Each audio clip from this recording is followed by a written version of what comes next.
Hey everybody, this is Mr. Beckstrom, and today we're going to be looking at section 4.5. This is on optimization, and this is going to be a pretty tough section, so just kind of bear with me.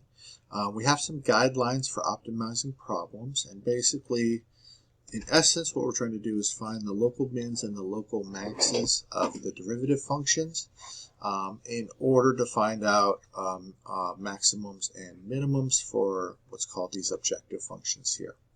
So let's just kind of start out with one of these and take a look at it and see how we would use these steps to help us.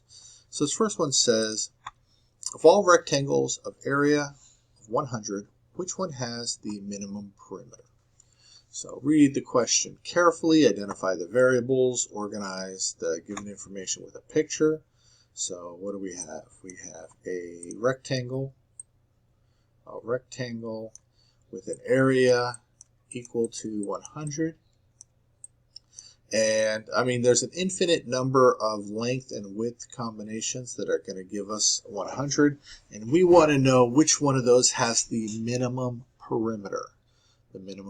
So it says identify the objective function and write it in terms of the variables of the problem. So if we want to minimize the perimeter, that's going to be our objective function, is the perimeter.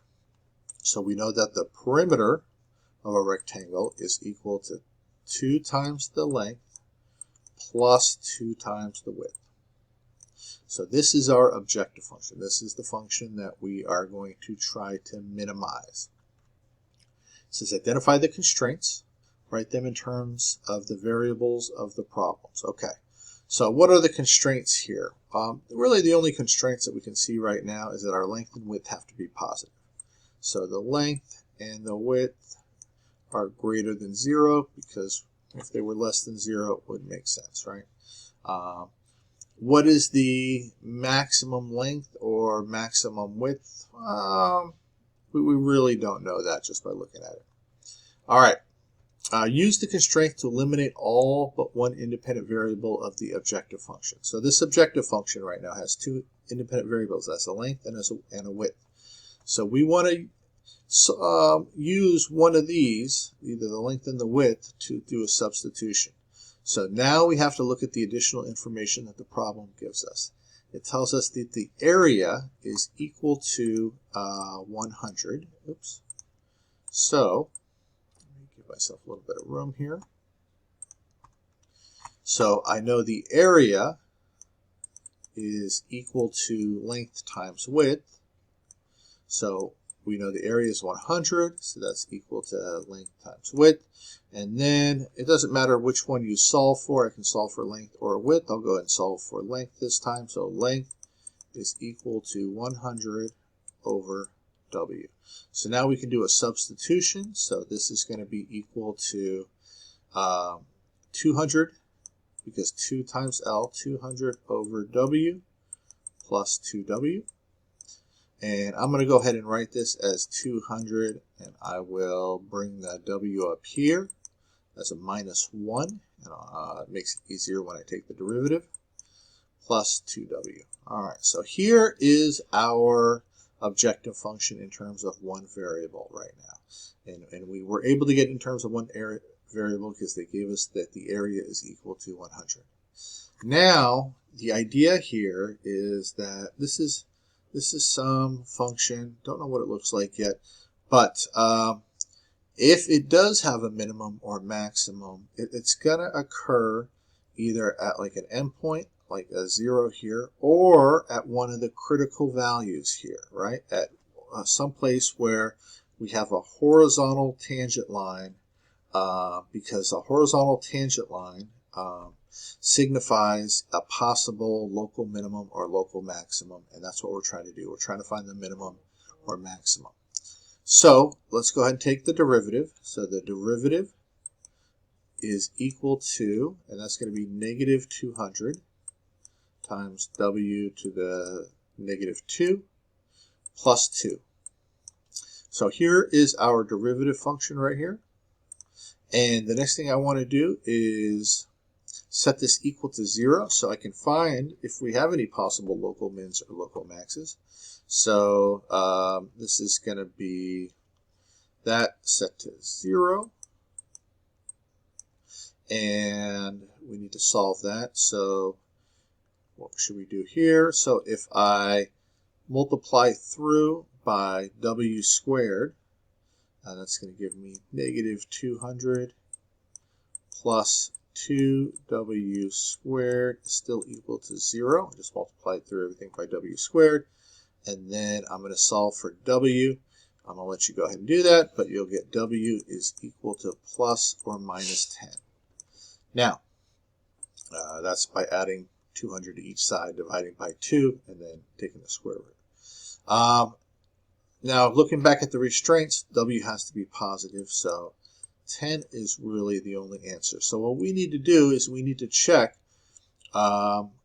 which one gives us the minimum parameter. Is it going to be 10?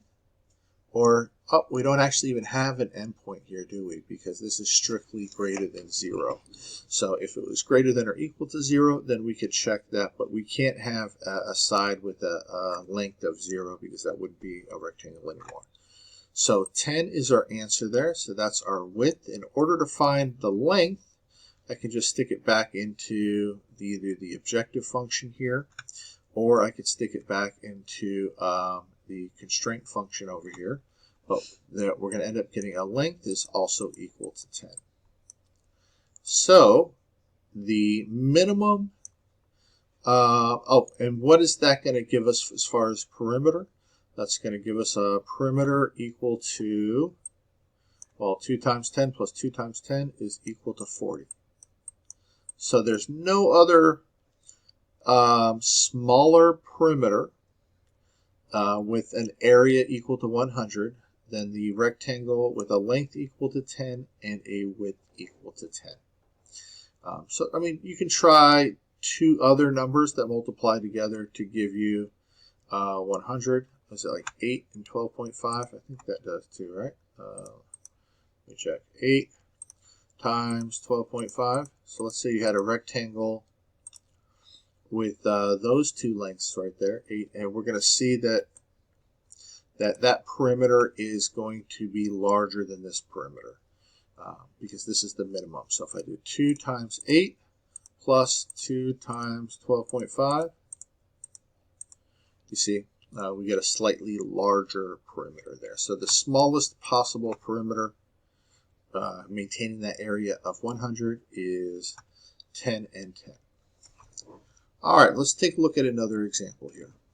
All right, now I am going to give you a quite difficult one. So this says, what point on the parabola, let me move this so you guys can see the guidelines there. What point on the parabola y equals 1 minus x squared is closest to the point 1, 1? All right, so go ahead, see how far you can get with this, see if you can draw it out, see if you can come up with the objective function and any constraints if needed, and just see how far you can get. And when you're ready, unpause the video and we will attempt a solution at this. All right, so the first thing I want to do is kind of draw a picture here. Just draw a picture. So y equals 1 minus x squared. That's going to be a down opening parabola that goes through the point 0, 1 here. So it's going to be something like this. Doesn't need to be perfect. Just showing it's a down open parabola. And then the point 1, 1 is right there. So they want to know what point on this parabola is closest to that point right there, 1, 1. And remember, the points on this parabola here are x and then the f of x, right? So those are the points on the parabola. We don't know which point it is, so it's the x value and the y value there for that point. All right, so how do we do this? Well, we want to find the distance between this point and a point on the parabola. So we are trying to minimize, because the closest point is minimizing, the distance formula, right? Remember that distance formula? Maybe you do, maybe you don't. But that's what I would use here. So the distance formula is equal to, remember, let's see, x2 minus x1 plus squared plus y2 minus y1, right? Of any 2 points, this would be the distance between those 2 points. So this is the one, this is our objective function that we're trying to minimize here. Now let's go ahead and see what we can put in here. And first of all, I'm going to do this to the 1/2 just to make it a little bit easier. But so let's do this point as the second point there. And so 1, 1 will be our second point, and then x, y, or x f of x, whichever you want to call it, that'll be our first point. So here, we're going to have x2, that's 1, minus x1, that's just x, 1 minus x, quantity squared, plus y2 is going to be 1. Oh, forgot to put a little squared there. Sorry about that. Minus y1. I'm sorry. y2 minus y1, which is going to be f of x, which is just this function here, right? 1 minus x squared. And then we are going to square that as well. And then we're going to take this whole thing out to the 1/2. I'm just converting from radical to exponent there. So it'll make it derivative a little bit easier. All right, so man, this is a doozy, huh? So let's go ahead and reduce this as much as possible here. So 1 minus x quantity squared, that's going to be 1 minus 2x plus x squared plus x squared. And then we're going to have a plus. And over here, you're going to have a 1 minus 1 that'll cancel out. And then you'll have negative x squared squared. So that's actually just going to give us x to the 4th. X to the 4th over here. And then this whole thing raised to the 1/2. And let's go and just put this in order here. So that would be x to the 4th plus x squared plus x squared minus 2x plus 1, all raised to the 1/2. All right, so here is my objective function. It is in terms of one independent variable. So now the idea here is that we're going to take the derivative, set it equal to 0 to find out if there's any local mins or local maxes possible. All right, so the derivative of this is a chain rule that we've already done a few times. So the derivative is equal to the derivative of the outside, so that's going to be 1/2 x to the 4th plus x squared minus 2x plus 1 to the negative 1/2 and times the derivative of the inside function. So this is going to be 4x cubed plus 2x minus 2. All right, now cleaning this up a little bit here and bringing that down to the bottom, we're going to get on the top, we're going to get 4x cubed plus 2x minus 2 all over. And on the bottom, we're going to have the 2 from the 1/2 there. And then I'll go ahead and put that back as a radical. So that's going to be the square root of x to the 4th plus x squared minus 2x plus 1. All right. Whew. Now remember, now we're going to set this equal to 0. So remember when a fraction is equal to 0. It's equal to 0 when the top is equal to the 0 and the bottom is not 0. So all we really need to do is set this top equal to 0 here. So 4x cubed plus 2x minus 2 is equal to 0. And really, if we just solve for that and make sure the solution doesn't also make the bottom equal to 0, then we're going to have a good answer. Now this is a cubic function here. Let's go ahead and first see if we can find a factor of it. So let's go up here. And if not, then we're just going to use our calculator to brute force this thing. All right, so 4x cubed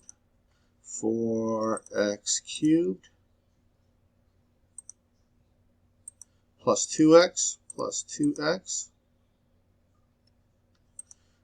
minus 2. Oh, something happened. 4x cubed. Must have hit something. Plus 2x minus 2. Let's go ahead and graph this thing. All right, so kind of looks like a cubic function there. And let me graph it in a standard here, see what it looks like. Yep, and it goes through minus 2, like we know. And so we're trying to find this point here where it goes through the x-axis. So if it has any rational real roots, we can use that rational root theorem, where we're going to take all the factors of 2, put them over all the factors of 4. Let's just take a look at a few of those. So go to my table here, and oops, so we could have 1, we could have negative 1. Remember, we're looking for a 0 here to see if that's a factor. We can find a 2, a negative 2, 1/2, a negative 1/2, negative 1.5. Oh, I am screwing that up. Negative 0.5. Let me see. We have a 1/4, so 0.25. We could have a negative 1/4, negative 0.25. So remember, I'm looking at all the factors of 2 over all the factors of 4. So like 1 over 2, 1 over 4, 1 over 1, 2 over 1. Oh, let's try 2 and positive 2. Or positive 2 and negative 2. So it doesn't look like we have really any rational real roots on this function here.